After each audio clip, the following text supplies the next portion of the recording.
Hello, this is your Netflix vs. Cinema host, Tosin. Welcome to the delayed third episode of Netflix vs. Cinema.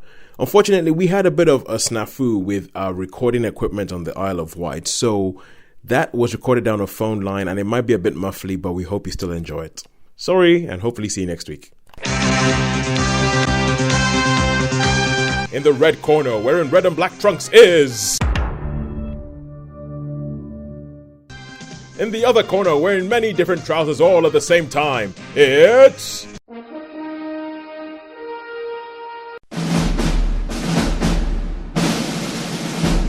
And all their friends. So without any further ado... Let's get ready to rumble!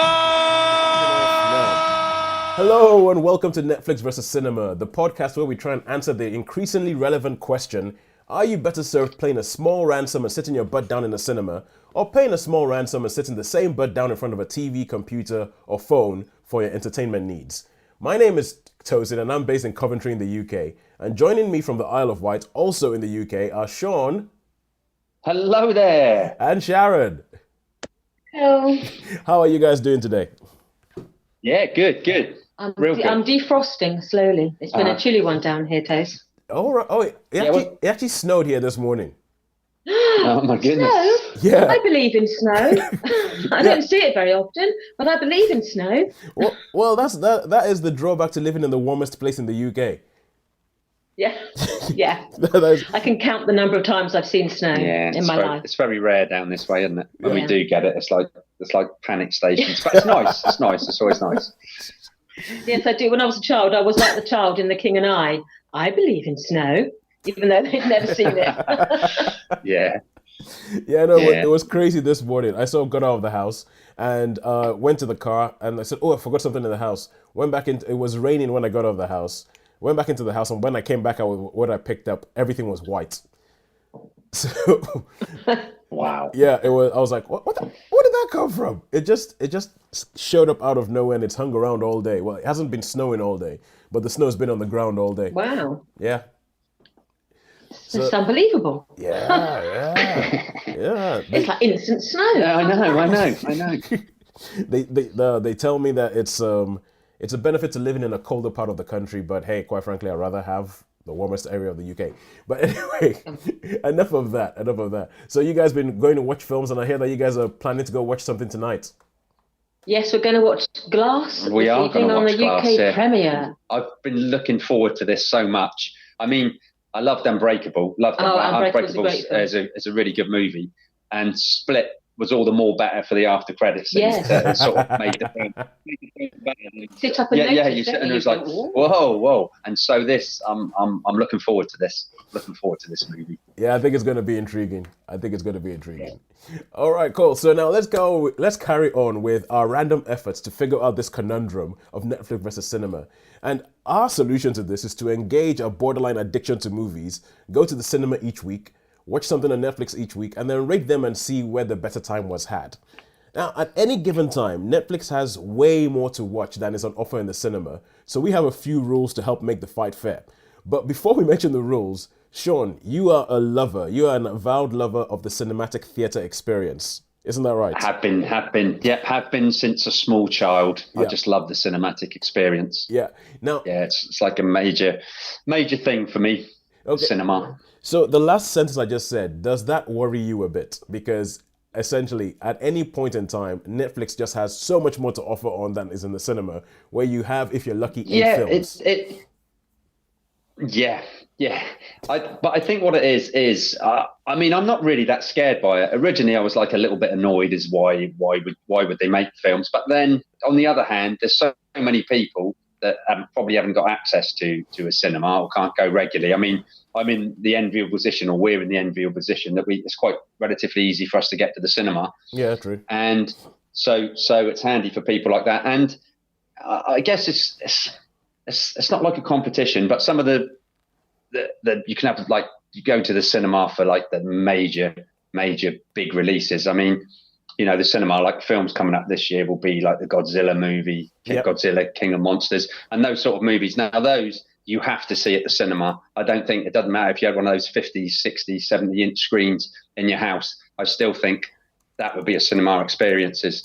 But for some of the movies, some of the smaller movies that translate well to, I think so Netflix. So I don't feel particularly threatened. I was, to start off with, when it first came along, I was thinking, what's going on? But now I've sort of come to terms with it, and I've even watched a few things on Netflix myself. So I think the new and the old, they do meet, and I don't think we need to be threatened by it, because I've had this sort of conversation about ebooks versus print books. Okay, yeah. And the similar thing about streaming music versus owning CDs or owning vinyl.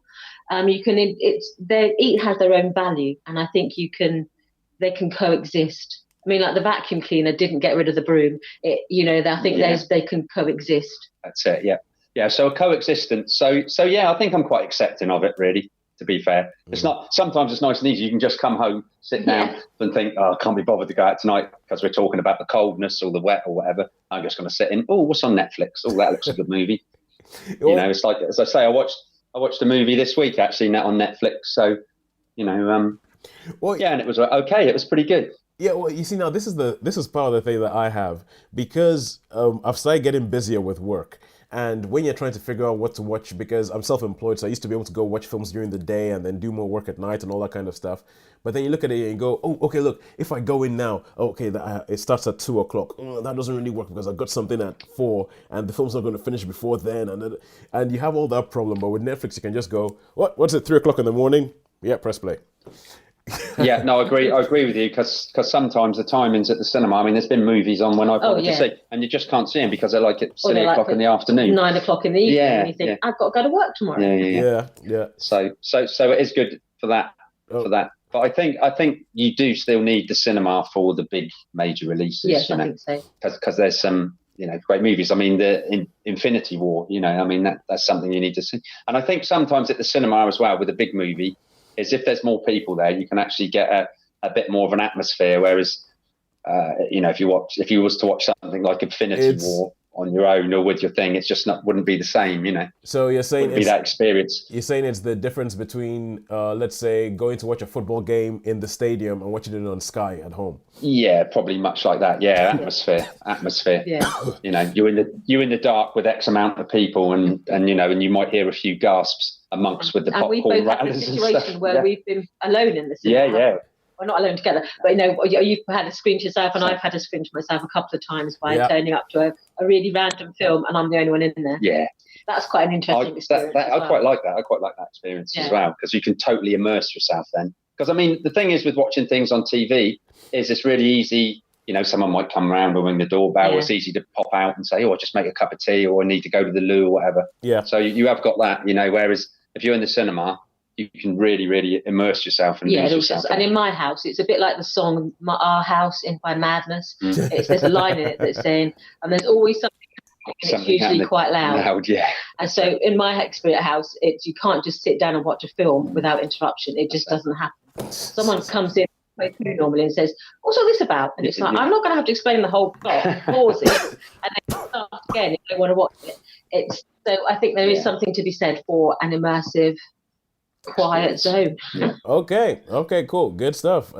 Having said that, we have got some ground rules to try and make it a level playing field, because if not, this thing could go all over the shop.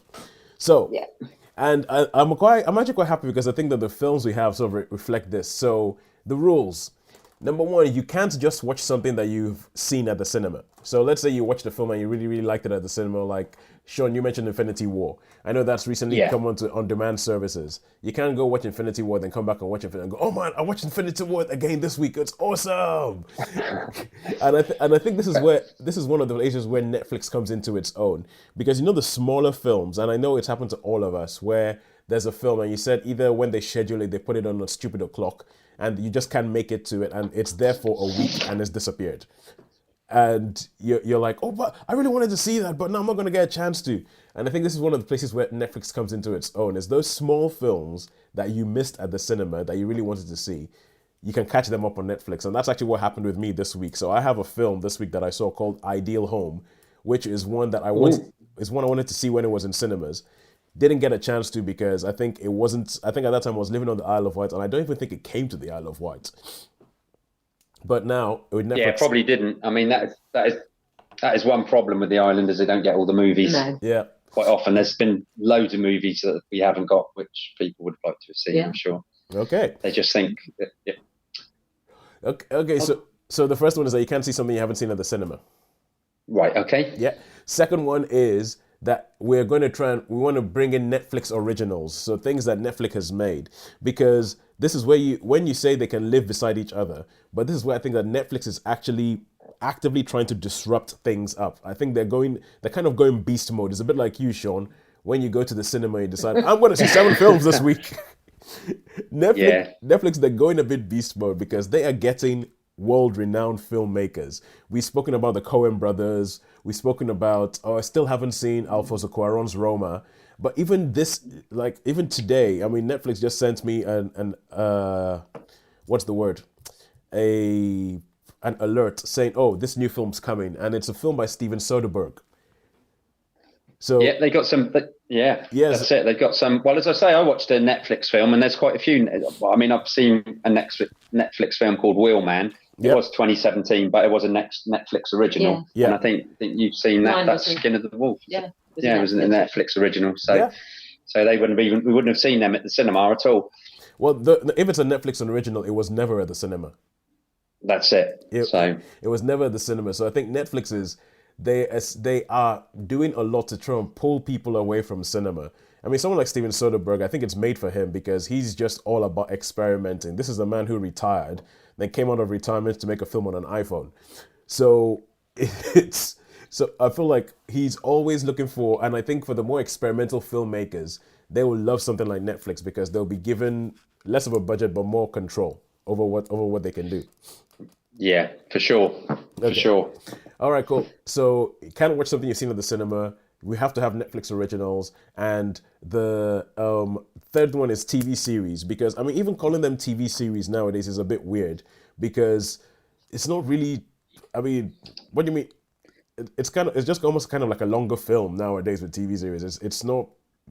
I don't know. It's because you don't just watch them on televisions anyway. I just think it's becoming a bit of an archaic term. But if it's a series, you must have finished at least the season. So if you're talking about season 1 of Friends, you must have finished that if you're going to talk about it on the show. Yeah, that's fair, dudes. Yeah, whole season review. Whole season. Yeah, a whole season. So you're talking about the whole season. And cool.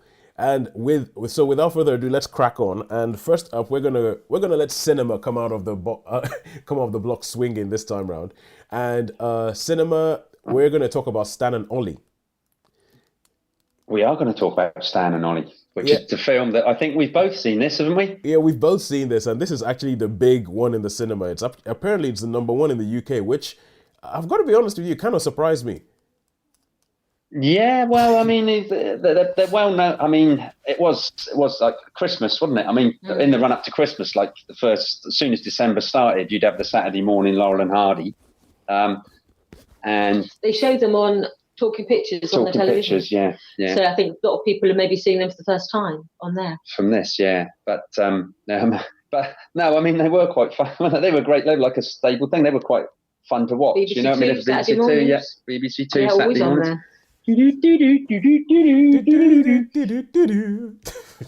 But I mean, there's certain. I wouldn't say I remember all of them, but the ones I really, really do remember, and they make reference to it in this film, is the piano. The piano. Was French from Legion one. That's one I remember. I remember, and the other one I remember, which I love, and I think it's called A Day Out, and I still do it now, and I even talk about it sometimes. It's where they're in a car and they go, "Oh bye, oh boy," they're off for a picnic or something. I still remember that. That was hilarious, and I still think about that now. And sometimes I say that if I'm saying goodbye to someone, I say, "Oh bye, thanks for coming." So, what is this film about? I haven't seen it yet. Oh right, okay. So, what's it about? Apart from being about Stan and Ollie.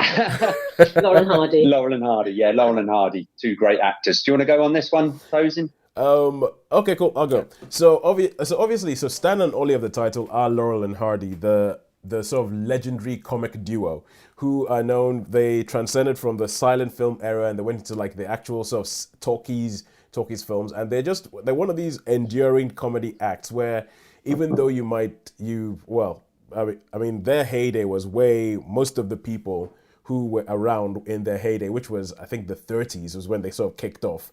There's not that many people left who saw them first, but people still know of Laurel and Hardy and still know about the name. And this is a film that is it's a biopic, but it isn't going like it isn't going from cradle to grave.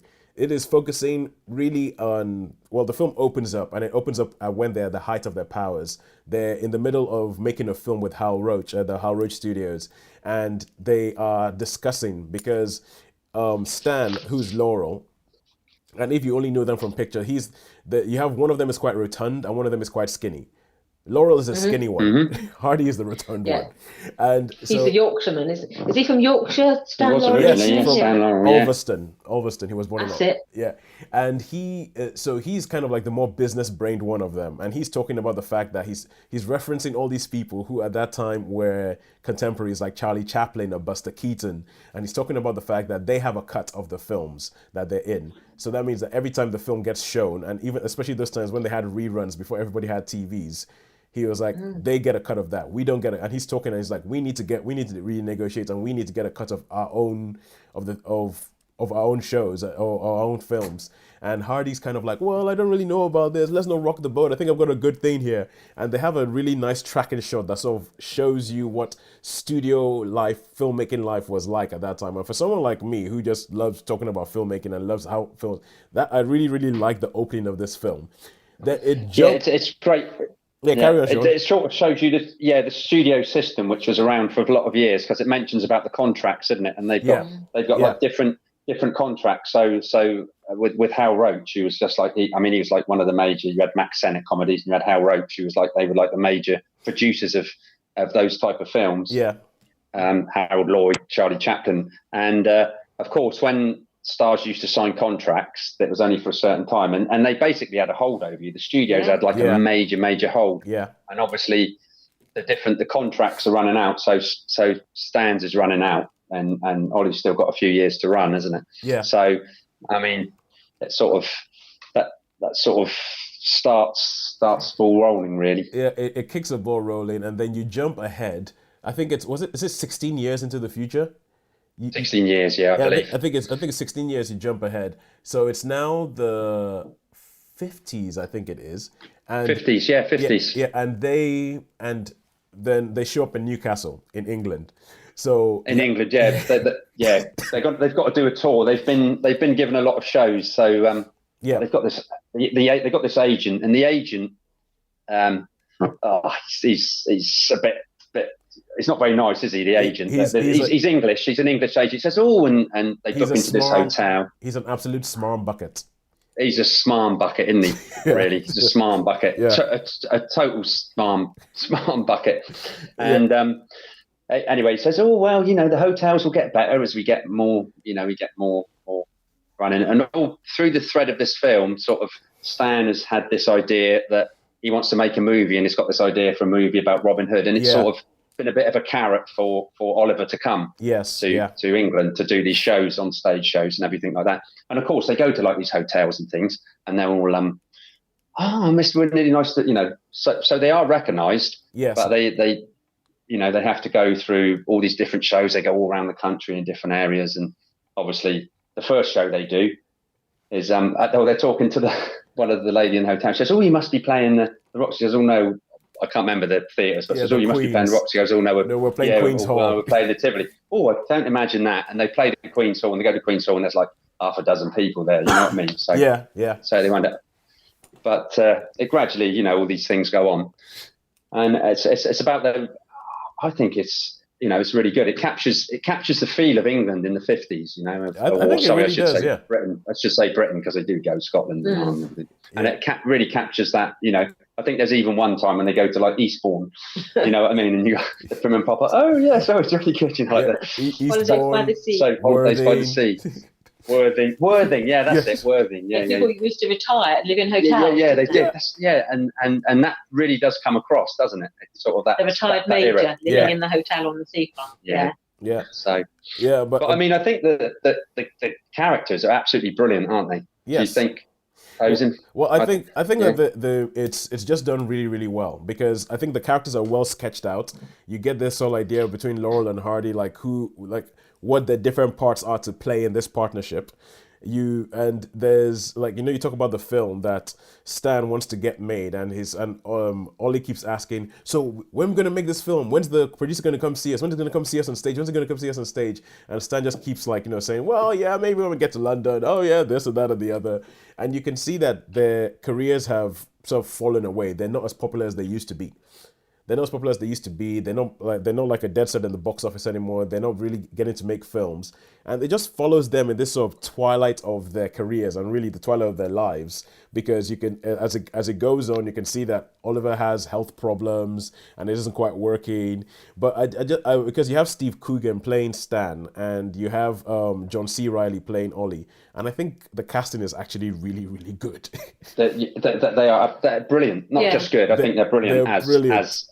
Yeah, absolutely brilliant. And I listened to a radio show once, and it was when Oliver, not on this was going forward a bit more when Oliver was dying, and Stan actually turns up into the room, and they've got a conversation on like Ollie's deathbed, which is really, really quite touching, because there was a little bit of friction between them for certain things. Yeah. So it was like, because the friction was there, and but yeah, that's I no idea what it was called, but I'm sure it'd be on. It's called Stan. It's called Stan, is it? Yeah. Oh, so you know of it, yeah? Yeah. They made it into a BBC 4 TV show as well. Oh wow. Yeah, that's what it was then. Yeah, it's pretty much Oliver on his deathbed and Stan coming and having a chat with him. Yeah, so that's worth a lot, Yeah. Yeah, that's it, exactly. All right, babe. Babe. Yeah, anyway, back to this film. But I think just to move, I loved this film. I thought that this film was really, really well made. I thought it was really, really good, and I thought it was a real good, strong bromance. Because I think that's the thing, I'm a fan of a good bromance where you have two men who either typical way they can't talk about their feelings, they can't talk about stuff or anything like that, but you can see that these guys love each other, and you can see how much how much each one of them means to each other, and just how much it pains. Like because there was a bit where Hardy went and he made a film with somebody else, and you could just see the pain in Laurel's face. And I think Steve Coogan and John C. Reilly just nailed their performances. They have you feeling for these characters all the way through, and even in the bits of the film that you think, oh, that couldn't have happened, it gets a bit like, filmy, if you get what I mean. Yeah. That you go look it up and you go, oh wow, oh good, oh no, that actually did happen. I thought another thing, I thought their wives were great. They were like a double act all on their own, really. Their wives were fantastic, weren't they? Yes, you are entirely right. Their wives, because the wives come over from America on a boat to come meet them during the tour, and both of them have been married multiple times. So I think both of them are probably on their third or fourth marriage. But the wives come over, and you can see the sort of friction between the wives, because the wives are totally different characters. One, like Oliver's wife just wants to look after him and make sure that he's all right and make sure he's not being pushed too hard. Meanwhile, Stad's wife, I think she sounds like she was of Russian origin, and she's talking about, yes, I used to be a dancer, I used to do this, I used to do that. Oh no, don't you understand? And she's quite ambitious, but the scenes between the wives are awesome. The scenes between the wives. Yeah, they are. But it's even like it's like a bit of a juxtaposition, really, because there's a lot more friction between them. But there is quite a touching moment, I think, in one part of the film. There's quite a touching moment where they actually, one takes the other's hands and says, when there's certain things at hands, which was just like, do you know what? Although there's this friction between them. It's like, I know what you're going through right now. I know it. Yeah. So that was quite, and it is on the whole, the whole film's really, really good. Yeah. And of course, at the end on the credits, you do see actual proper real photographs of some of the scenes that took place in the film, which is great. And there's even because the film starts off with obviously with Steve Coogan and John C. Reilly reenacting a famous Laurel and Hardy scene. And when you see the original scene that they reenact, you're like, oh my God, the impression is dead on. Yeah, it was bang on. The impression is so yeah, but I loved it. I think it's a little bit slow. It's a little bit slow, and I think in places, in places. And I think if you and it might be of more interest to you if you have an interest in filmmaking of that time, or just Laurel and Hardy themselves. I'm not sure how much it would mean for people who just sort of like stumble across it and didn't know who these people were. But I would love it. Yeah. I would give it. It might make people research. It might make people research. Yeah, I'll give it a 4-star as well. I agree with you totally on that. 4-star. It's a 4-star movie all the way. It's a 4-star movie. oh, excuse me. Yeah, you sound so good, Toes. No, I'm just recovering from like You a got a sore cold, throat. have you? Yeah, recovering from a sore throat. So every now and then there might be a cough, and I can only apologize to our listeners and our 10 subscribers now. 10. Wow, excellent. Yes, I know. We've had 10 people subscribe to us. Welcome aboard. Thank you very much. Thank you very much for listening. We hope to not totally bore you. And anyway, let's carry on. So now carry on. So we Drop us a line. Yes, please do drop us a line. We're actually on Twitter at Netflix versus Cinema. So Netflix vs Cinema. Tell us what you think. Let us know what your ideas are on. What are you watching at the cinema that you really like? What are you watching on Netflix? And give us your own personal scores and which one won this week. Did Netflix win for you this week, or did cinema win for you this week? So now, Sharon, we have you giving us one of these great wonders of Netflix, which is just finding something random. So this is a film called Skin of the Wolf. Yes. Yeah. And it's a Netflix original. Okay, a Netflix original. I've never heard of this before in my life. Fire away. What is this about? Well, the one thing I found out about Netflix is if you watch one film, you suddenly get all these ones. You watch this, so you might like this. And so I watched a foreign language film a few weeks ago. Oh yeah. A Norwegian film, and I suddenly started getting a lot of foreign language films come up, and this one looked a bit interesting to me. So Skin of the Wolf is a Spanish film made last year for Netflix. Obviously, Netflix is global, so they do have a huge volume of sort of global films here. Yeah. And this is a little bit of a curiosity. Originally, I thought it might be black and white because it had that sort of all the trailers I'd seen had that sort of really bleached, sort of desaturated look about them. Oh yeah. But in colour, but it's all sort of very muted tones. Basically, the story is it's about one man basically who lives in this abandoned village high up in the mountains of Spain, and it never ever gives you a time scale, but you get the feeling it's probably set in the sort of 20s, 30s, between the wars. That's the feeling you get. Okay. And this man lives in isolation in this deserted village. It used to obviously be a thriving community because there's a church, there's a graveyard, there's houses, but his is the only one that is still intact. The rest are just like a shell of things. And it makes his son, he sort of scratches a living up there, and he traps wolves. And at the end of the season, he basically comes down into the nearest town, which is a 2-day walk for him through the mountains, and then he sells all the skins that he has sort of cured over the winter in his own, but he lives in isolation. Okay, so far the title makes sense.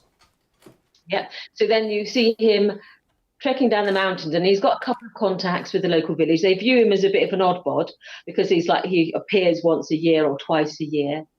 He's got one of them he's quite friendly with, and he was chatting to this one guy, and this one guy was saying to him that you can't carry on being on your own up there on the mountain, sort of year in, year out. What you need is a wife.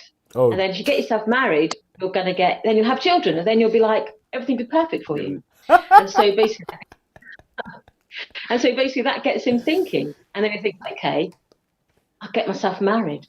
And then basically that's where everything starts to go wrong. Wow, there's a surprise. And I don't really want to tell you too much more about the rest of the story, but you see basically the effect of isolation, how it affects different people in different ways. Oh yeah. For him, he's obviously found his niche. He's like, this is his life that he wants to live. But then you add another person into that mix, and it isn't like you just have an extra person in your life. You've got to take into account their life as well. And someone who's lived in isolation, obviously they've got used to not communicating. Yeah.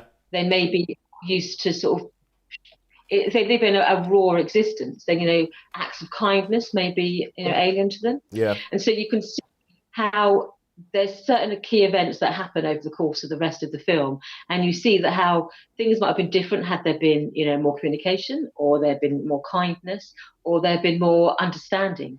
But basically, it's not a happily ever after film, but it does explore the human condition of isolation on someone, and how for some people it's the making of them, but for other people it tears them apart. Okay. And so I thought it was an interesting film. Okay, now Sharon, we've mentioned before on this show that we have done other podcasts, and the first podcast we did was one called "They Don't Make Them Like They Used to," where we spoke about old movies. And I was listening back to some of those episodes the other day, and I came across the episode where we spoke about Seven Brides for Seven Brothers. Yes. And this is not one bride. But the beginning of this film, the way you described it, it made me sound like this is like, Seven Brides from Seven Brothers, the low-budget Spanish version. Yes, if only. Okay. So things go a bit Spanish, do they? They go a bit European art house. Yeah. Oh. It is quite bleak. Okay. All right. For all that, yeah, it's easy to make this sort of film. When you read the premise, I was thinking that could go so wrong. It could just become like let's just live happy, let's sort of skip through meadows and let's just hold hands in the sunshine sort of film. It's not like that. All right. Okay, cool. So how many stars would you give it? I would give it personally a 4. Ooh, 4 Though I would stars. say that it has got some content that some people may find offensive. Right.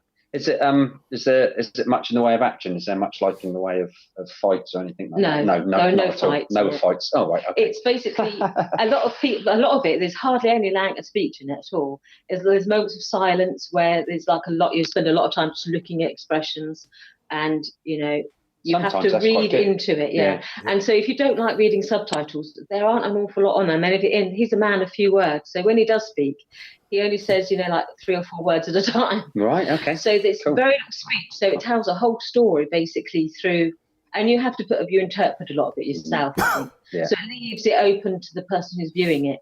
So some scenes I was thinking, you could have done that better, pal. Yeah. And I'm thinking, had you not done that, then that wouldn't have happened. Or and for each person involved in the film, you're thinking, if only you, and I think it's like that with a lot of films, isn't it? If you want to say, if only you'd done this. Yeah. This would have been a bit better. So I think it's quite interesting in that it does examine that human condition about how one small thing affects other people in a way that we probably didn't realise. All right. Yeah. Cool. 4 stars. I'll give it a 4 star because I think it's not for everyone, but I enjoyed it. All right, 4 out of 5. And I think you are more adventurous on Netflix than I am, but that sounds like a find.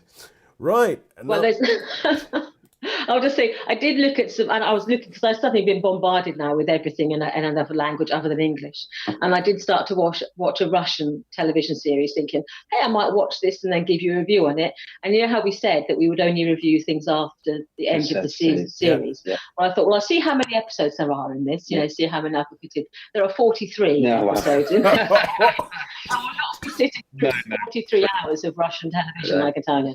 So I may not be reviewing that one. Perestroika. Right. Yes, I think I'll go with you on that one. All right, cool. Now let's get back to cinema. And I think this actually shows something that cinema can do to sort of combat the whole Netflix thing, is the exclusivity of the whole thing. So, Shaun, you went to see this film, and I think this film hasn't actually been released in cinemas yet. This was a preview, right? I saw it early, yep. Okay, cool. And so what film did you get to see? Okay, this is a film called Vice. Okay, so it's Vice, yeah. No, not that sort of Vice. It's the Vice in the title is actually Vice President. Yeah. So, this is the one that Christian Bale got the Golden Globe for, isn't it? Yeah. This is the one, yeah. So and he Vice, said he was inspired by Satan. When Well, yeah, this is really good. Did you ever see The Big Short? Did you ever see a film called The Big Short? Okay, well, this is done by the same. Yeah, this is done by the same. So it's very much in that vein of telling a story. It starts off, and it's all about Dick Cheney. And it starts off when he's obviously where he's sort of he's a young man. He gets pulled over because he has a car crash, and the police pull him in, and he's a bit of a sorry state. And then his wife says to him, and his wife is played by Amy Adams. she says, look, I'm not gonna put around with you. I'm not gonna be stuck. I've seen my father. He was drunken all the time. You're gonna need to do something. You're gonna need to do something. So he decides that he slowly works his way up, gets into politics, and becomes friends with Donald Rumsfeld, who becomes like an intern in the White House, and gradually that's how it goes. And it's a story. It does flash and it does flit a bit between different sort of periods of how it goes. So you've got like the Nixon era, and then you're all up to date, and then you go back a bit more. Yeah. So yeah, and does Christian Bale play all of these versions of Dick Cheney? Yes, he does. Oh, wow. And he's good. So he plays from when he's young, so to slightly older, to middle aged, to just. But then Christian Bale, I just so rate him as an actor. I really do. I mean, he was in Hostiles, and I said how much I loved him in that. How much I loved him in Hostiles was a good film. Yeah, Hostiles was a good film. He was Batman as well. Yeah, he was Batman as well, and he was good Batman. He was one. Yeah, he's been in so many I'll tell interesting things. Yeah, I'll tell you what. One of the things about Christian Bale that marks you how good an actor he is that you forget he was Batman. Most other people, when they play a superhero, that follows them around. That's it. Yeah, that for the rest defines of their them almost, careers. doesn't it? Yeah. You think about Christopher Reeve, you think Superman. You think Michael Keaton. Even though he's done a whole bunch of other stuff, you still think Batman. But Christian Bale, you don't think Batman because... No, you don't. Not at all. He hardly ever looks the same in two different roles. He never looks the same. So yeah, he does play him at different periods in his life, which is great. And this is this is quite a political move, and it goes up to all about the Iraq War and how different companies were and how things were stage managed, and how it was all sort of put together to, if you like, they wanted they wanted Iraq because basically it was basically saying because of the oil, really, because Saddam had nothing at all to do with the 9/11. No. They just needed someone, and they actually said they say we need someone, we need something to say to the people. Yeah, we need a bad guy, and we need somewhere where we can actually say to the people, well, this is the place where it's going to be. And so I won't go too much into that, but it's great because for me, I mean, all the periods that it takes place in were periods I grew up. So when it comes to the Nixon era, I remember. So for me, it was like there's a clarity there. Yeah, it's a real clarity, and I could relate to most of what was going on in this film, and it was really, really interesting because you didn't know anything about Dick Cheney really until I suppose you'd heard the name, but now with this film, obviously people are going to be. But I have to say, apart from all the substitution, all the thing that it is played, he's like a man who believes in what he believes. So I don't think he's played as a horrible man. I don't think he's played as a particularly nasty man. You don't think he is satanic then? Wow, he might be. He probably is. But what I mean is, it's the way that people believe in what they do. Yeah. So no matter what you think, it's what they think. It's what they believe. It's like it's like, and I always come back to the analogy of say someone like Maggie Thatcher. The people hate or love. Yeah, there's no middle ground with them. It's either hate or love, and there's no, and those sort of people that they do what they believe in. So, and I think it is played with a slight bit of sympathy. Marmite people, yeah. So, but from this film, I can understand why people would think he's Satan. Think yeah, because, but he's just doing it. He's trying to think, what the best, or what can we do to make things better. But obviously, a lot of the richer people do profit from it. So it's which is the way of the world, I'm afraid. Money goes to money, and people, that's what they do. But what's really, really great, there's an after credit scene, which I think is absolutely brilliant. An after credit scene, because they do during the thing, they've got this one scene where they're doing a poll and people saying, oh, what do you think of whatever's happened, Iraq War and that, and they've got like they just say their piece, but then right at the very end they've got like, oh, you bloody bleeding heart liberal, it's the greatest thing. So the after credit scene, it's worth saying, loads of people left for, as soon as the titles come up, and then there's that after credit scene about bleeding heart liberals and right-wing extremists. And so if you do go see this, stay for the after credit scene, because it's really, really interesting. Credits, or is it like halfway? No, it's halfway. So you get like the main characters. So, you'll get like, obviously Christian Bale, Amy Adams, Steve Carell, and then after then it cuts in, and then you get the rest of all the. Sometimes you've got to sit through, all the grips and all the. Yeah. No, you don't have to do that before you can get to the extra credits. I actually quite like reading through all that stuff. Yeah, I do as well. And sometimes it can be quite fun because there's some really, really strange names. You look at compositors, and there's like Zamosky, Volonsky Bok, and really funny names like that. And you say, "Oh, wonder." Apologies to any Volonsky Boks out there. We're not laughing at you. No, we're not. But it's just like trying to. Shaun, you are so going to get us sued. I might. Oh well, okay. There's probably no one called that name. That's why I said it. but you never know. Bet on it. Oh dear. But I mean, hey, he's a compositor, so and he's on the credits, which because of credits, people obviously on the credits. I like to see. They don't always put it on films, but I like to see where things are filmed, where they're on location is on location in, and you go, really? I had no idea it was filmed in the Czech Republic. That's it. I quite like as well when they show TV programs, they show clips of films like on TV, and then it goes with thanks to Warner Brothers for letting it show ET clips or whatever. So I just like it. So it's nice to say the credits. I like it when they start listing all the music and they start saying, this is sung by that person. I was like, I thought that was it. I thought that was that person. Yay! The only thing I get stressed about with the music is they often put them two side by side.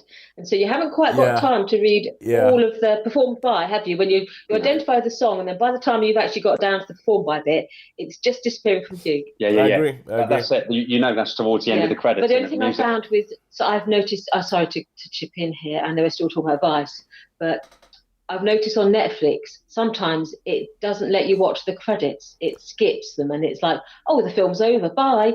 I'm thinking, no, I want to see the cast and who directed or who. There's people I want to identify and thinking, look out for them, because I really thought that was an interesting piece of filmmaking. Yeah. And it's gone. And I'm thinking, how do I get the credits back? Going back to the performances in this film, Vice. though. Vice. Going back to the performances film, Sam Rockwell as George W. Bush, I think is I don't know if anyone's seen the trailer. Have you seen him in the trailer? No. I've seen him in the trailer. You haven't seen the trailer for this film either. He's in that, and he's just like, it's uncanny. It's uncanny how they look like him. I mean, with Steve Carell, Donald Rumsfeld, I don't really know what he looked like, so I can't picture him. They've put prosthetics on Steve Carell's face to make him look like Donald Rumsfeld. George W. Bush. It is. I mean, he's a lot thinner than the actual George W. Bush, but he does look like him. He does look like him a lot. He's like, are we going to do this? Are we going to do this? Hot damn. Yeah. Hot damn. Yeah. So it's quite good. Oh, yeah. And there's a clip of like when they talk about the Iraq bit, they do show the sort of ITN Tony Blair bit, the weapons of mass destruction and all that sort of stuff, So okay. So with this, I'm guessing that it's something that it's probably because a lot of the things that happened are things that either you can find out in the public domain or people just really wouldn't know what went on behind the scenes. So sure, I'm guessing that a bit like The Big Short. Is it a bit like where they use the style to help make the story accessible? That's it. There is even a I can't remember who the actress is. Margot Robbie in a shower. Does the talking. Yeah, not quite that. No, not quite Margot Robbie. But it's So. But yeah, so someone who you would all know, I can't remember the actress's name, but she has like she's like doing the commentary, and so and explains it all, because like in The Big Short they were explaining what different things were. So and there's this thing called the something theory, the something theory where the president can actually do whatever he wants to do, and there's no repercussions and can actually do anything. So that runs through the theme as well. But it flips a bit back and forward.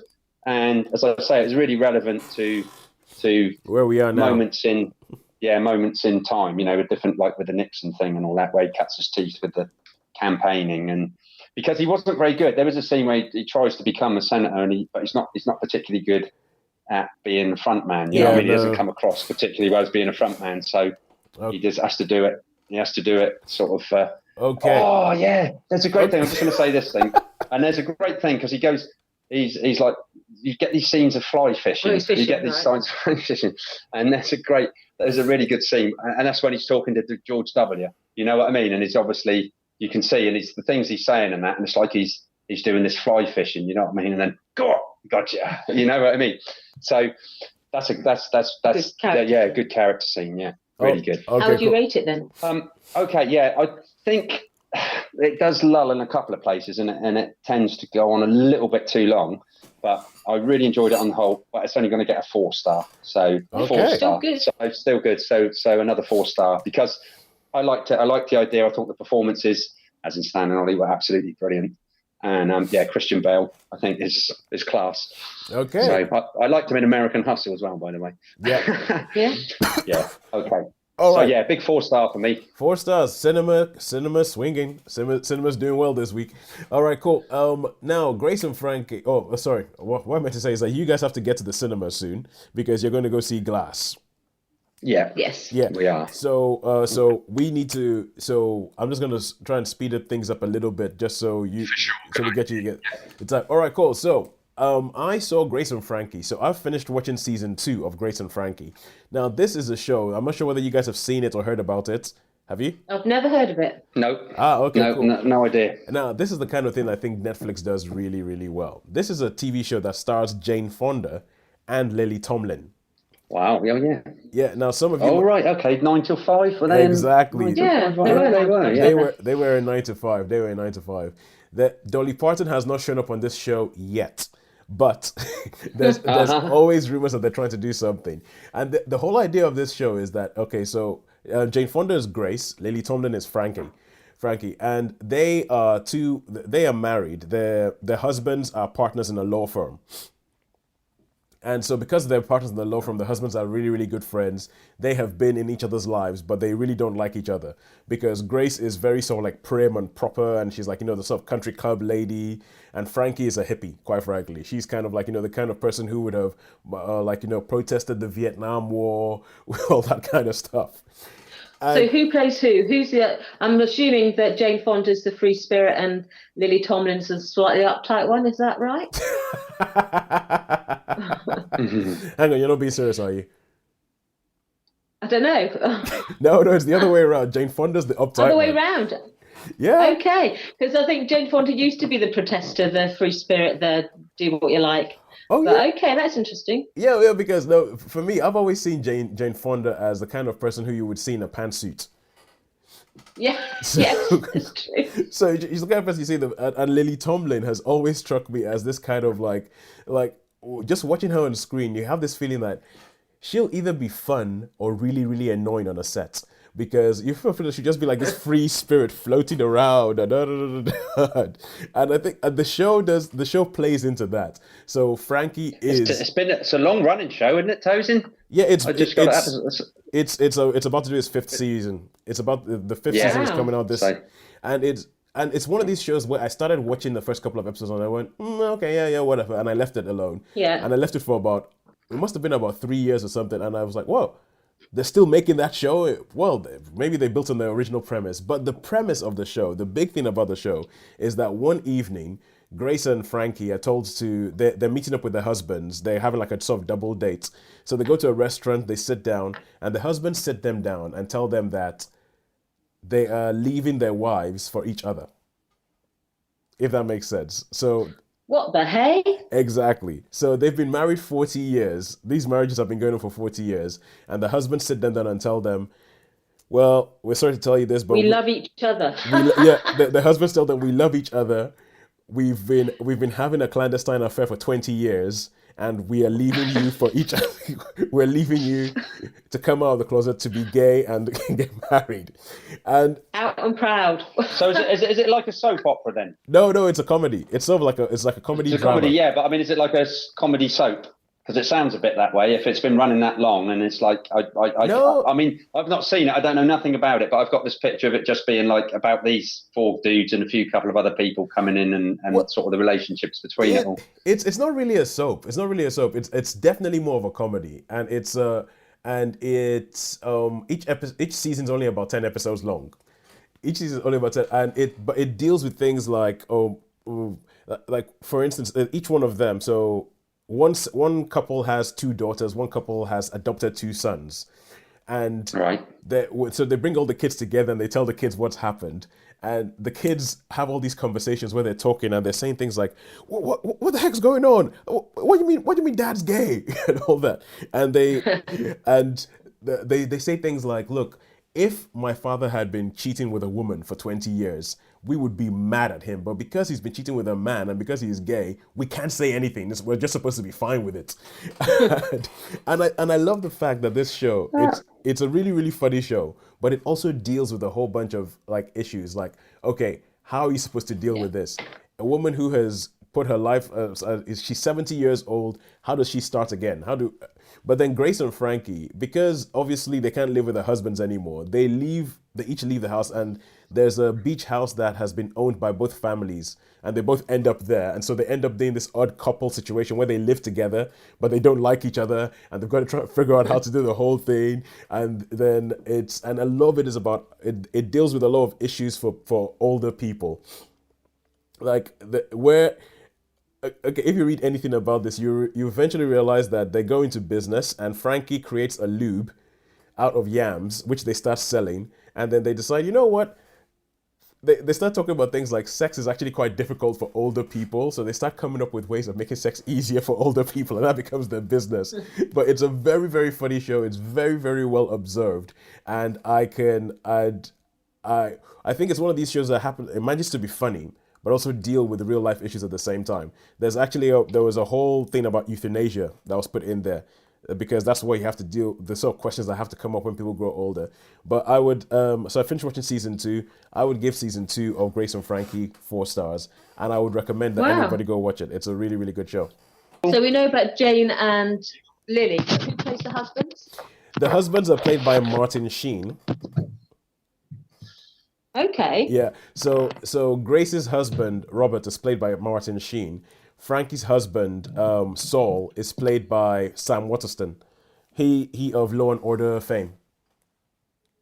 Wow. So they're not people you'd obviously think of as playing sort of a gay couple, would they? Yeah, well, that's one thing I really, really like about the show, because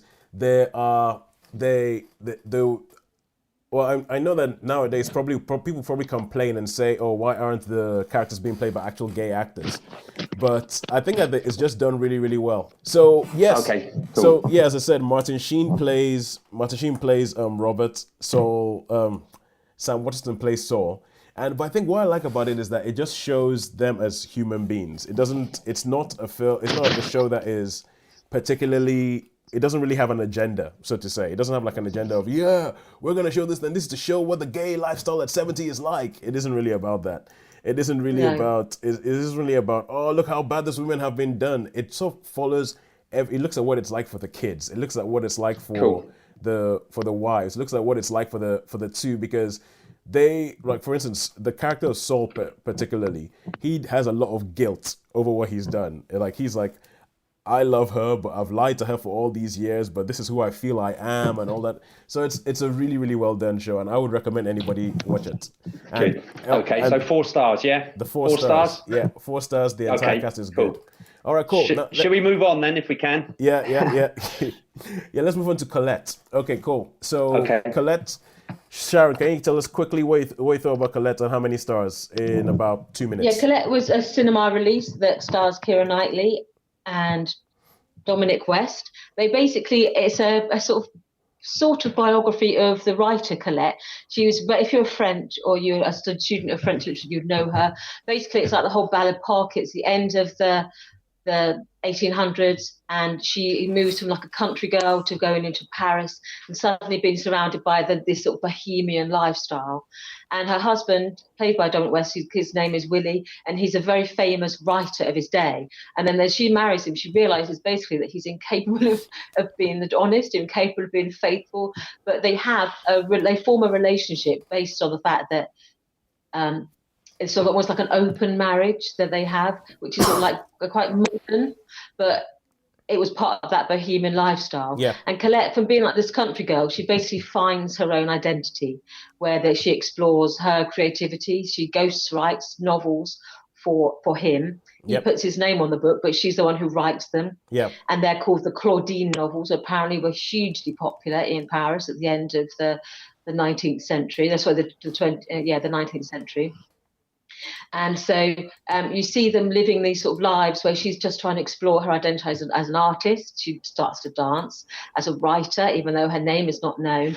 And then she explores her sexuality as well. And her husband has this attitude, as long as she's sleeping with other women, she's not being unfaithful. Yeah. But he has the attitude that, because he's, someone who's got, many passions, that as long as he tells her he's sleeping with another woman, that's a part of their relationship.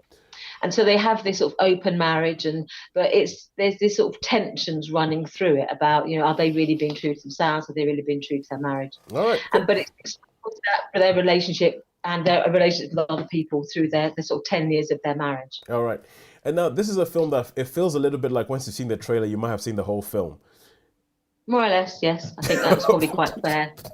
Yeah, because you see her evolve from being this sort of country girl to being this sort of modern bohemian who sort of explores her sexuality, explores her identity, and then explores her person as an artist. And then she develops her own writing career later and becomes, enormously popular in her own right. Yeah. But you see her basically in his shadow, and then it's her trying to find a way out of his shadow. And he's one of these huge personalities that casts a big shadow, sort of figuratively and literally. Okay, so it's an exploration of someone coming to know themselves. Would you recommend it?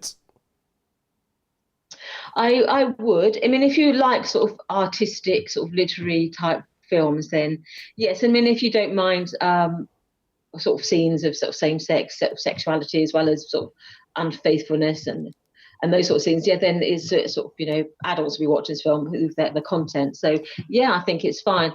But yes, it's a strong cast. It's well performed. I didn't know anything about Collette before I saw the film. So if you were a fan of her work, I think this would probably be something that you'd be particularly interested in seeing. But no, it's an interesting film for all that. I think it's probably got a bit of a niche market. I don't think it's going to be up there fighting it out with, the Avengers next film. But it's have its own audience. Okay, so how many stars would you give it? I give it a 3. 3, okay. 3, that's 3 for Collette, or just watch the trailer because that tells you everything. Right. Well, let's tell you the story. Sean, quickly, can you tell us about Wheelman? Yeah, okay. It's about Frank Grillo. He's a getaway driver. I like Frank Grillo. Yeah, I like Frank Grillo. He's been great. He's a getaway driver. He was the guy in The Purge, wasn't he? He was. Purge film. And basically, he's a driver, and he gets in this bank robbery that all goes wrong. So it's a race to survive, really. He's got a car full of money, and his family are getting into trouble. So it's just like, I don't know if you've seen films like Lock, was it? With where most of nearly all of the film is just him in the car on the telephone talking to people, driving around a few. So basically it says what it says on the tin. It's it's quite a fun movie if you like this sort of movies. And I'll give it a 3 star. So nothing magnificent, but it's it's an okay movie to watch. Bish bash bosh. Yeah, bish bash bosh, and it says on the tin. So so it's a 3 star. Worth a watch if you like those sort of movies. Okay, cool. I know we have other things we've seen this week, but I think we're going to have to push those until next week. We are. I think we're going to have to push this next week because we have taken up a little bit too much time. So all that's left to say is who the winner is this week, and it is a dead tie. A dead tie. Well, how cool is that? We had 2 films with 4 stars on both sides and one thing with 3 stars on the other side. So this week it doesn't really make a difference. Go to cinema, go to Netflix. You can have a good time in either one of them. So all that's left to say is thank you so much for joining us. Thank you to our 10 subscribers. Tell your friends. Let us know. Get in touch with us on Twitter. Let us know what you think about it and let us know what your thoughts were on some of the things we've said. Agree, don't agree? Let us know. Anyway, hope to chat to you guys soon. I'll speak to you guys next week. And all that's left to say is good night and good luck. Good night. Yeah, good night. Good night. And yeah. And all that. Bye. And all that. All right, bye. See you guys next week. Yeah. Okay, bye. Cheers.